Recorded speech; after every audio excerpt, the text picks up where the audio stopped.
بڑی مشہور حدیث میرے آقا علیہ الصلوۃ والسلام فرماتے ہیں جس کا مضمون ہے کہ جو کوئی شخص جمعہ کے دن 200 بار درود پاک پڑھے اس کے 200 برس کے گناہ معاف کر دیے جاتے ہیں۔ اب یہ کتنی پیاری حدیث ہے۔ ایک اسی طرح کی حدیث یہ بیسیکلی کثرت سے بتانے کے لیے، انکریج کرنے کے لیے کہ درود اس دن زیادہ پڑھے جائیں، گناہوں کی معافی کا ایک ایسا سبحان اللہ سلسلہ ہے۔ ایک اور حدیث پاک ہے جس کا مضمون ہے جو جمعہ کے دن 80 بار درود پاک پڑھے اس کے 80 برس کے گناہ معاف کر دیے جائیں گے، اس کے 80 برس کے گناہ معاف کر دیے جائیں گے۔ تو یہ دن تو سبحان اللہ گناہ گاروں کی بن آتی ہے، گناہ گاروں کو موقع دیا جاتا ہے کہ پورے ہفتے میں اگر کوئی کمزوری رہ بھی گئی ہے تو اب جمعہ آ گیا ہے، اب درود پڑھ لو، اب تلاوت کر لو، اب دعائیں کر لو، اب اللہ سے رجوع لے آؤ۔ یہ جمعے کا دن سبحان اللہ۔ حضرت موسیٰ اللہ سے کہہ رہے ہیں یا اللہ کوئی ایسی عبادت بتا جس میں مجھے مشقت اٹھانی پڑے۔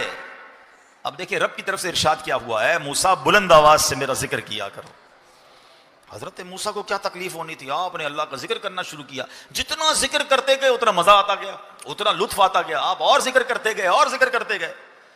اللہ سے عرض کی یا اللہ میں نے تو تجھ سے عرض کیا تھا مجھے کوئی ایسی عبادت بتا جس میں مجھے تکلیف ہو، مشقت ہو، ڈیفیکلٹی ہو، میں تو ذکر کیے جا رہا ہوں، مزے کو مزہ آ رہا ہے۔ ارشاد ہوا اے موسیٰ یہ تو آپ پر میری مہربانی ہے کہ آپ کو میرے ذکر میں لذت آتی ہے، ورنہ فرعون کو دیکھیے اس نے اپنا تاج و تخت، قوت و سلطنت سب برباد کر لیا، دریا میں غرق ہو جانا منظور کر لیا، مگر ایک مرتبہ بھی میرا نام اپنی زبان پر لانا گوارا نہ کیا۔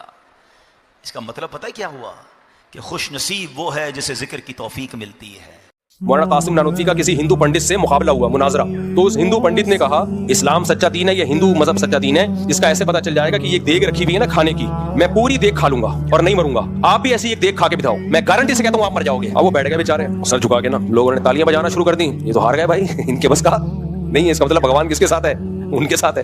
کافی دیر سوچ بچار کے نا انہوں نے سر اٹھا کے کہا کہ دیکھو بھائی ایکچولی بات اصل میں یہ ہے کہ دیگیں کھانا انسانوں کا کام نہیں ہے، بھینسوں کا کام ہے۔ بھینس کو جب ہم چارہ ڈال کے دیتے ہیں تو پلیٹ میں دیتے ہیں یا اتنے چارہ ڈال کے دیتے ہیں تو پلیٹ میں دیتے ہیں یا اتنے بڑے دیگڑے میں دیتے ہیں، یہ بھینسوں کا کام ہے، یہ انسانوں کا کام نہیں ہے۔ انسان میں اللہ نے خواہشات کو کنٹرول کرنے کی طاقت رکھی ہے۔ میں ایک ہفتہ کھائے پیے بغیر رہ کے دکھاتا ہوں، تو بھی ایک ہفتہ رہ کے دکھا، تو مجھے پیاس لگے گی نہیں پیوں گا پانی، بھوک لگے گی کھانا نہیں کھاؤں گا، تو بھی ایک ہفتہ یہ کر کے دکھا دے۔ جس نے کر لیا اس کی علامت اس کا دین سچا ہے۔ تو اسی وقت مناظرہ ہار گیا، اس میں نہیں ہو سکتا بھائی۔ تو اب آپ کو اسلام کا فلسفہ سمجھ میں آیا؟ جو کھائے پیے بغیر گزارا کر لے وہ اچھا مسلمان ہے، جس کمبخت کو ایک دن کا ناشتے کا ناغہ ہو جائے اور پاگلوں کی طرح سر دیوار پہ کوٹنے لگے۔ اگر آپ کو ہماری یہ معلومات پسند آئی ہو تو چینل کو سبسکرائب کرنا نہ بھولیں اور ویڈیو کو لائک ضرور کریں۔ اگلی ویڈیو میں ملتے ہیں ایک اور دلچسپ موضوع کے ساتھ، تب تک کے لیے اللہ حافظ۔